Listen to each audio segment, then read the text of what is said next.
నిత్య పూజ చేసేవాళ్ళు మాంసాహారం తినొచ్చా? ఒకవేళ మాంసాహారం తింటే సాయంత్రం పూజ చేసుకోవచ్చా? మామూలుగా అందరూ మాంసాహారం తినకుండా నిత్య పూజ చేసేవాళ్ళే ఉండరు కదండీ! కొంతమంది మాంసాహారం తిన్నా నిత్య దీపారాధన చేసుకోవాలి అనుకుంటారు.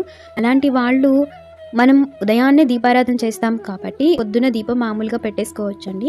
సాయంత్రం దీపారాధనకి చాలా మందికి డౌట్ వస్తుంది. మామూలుగా మన శాస్త్రంలో చెప్పిన దాని ప్రకారం అయితే మాంసాహారం తిన్న తరువాత 9 గంటల వరకు కూడా దీపారాధన చేయడం కానీ లేదా గుడికి వెళ్ళడం కానీ చేయకూడదు అంటారండి. ఎందుకంటే మనకి మాంసాహారం డైజెషన్ అవ్వడానికి 8-9 గంటలు పడుతుంది కదా.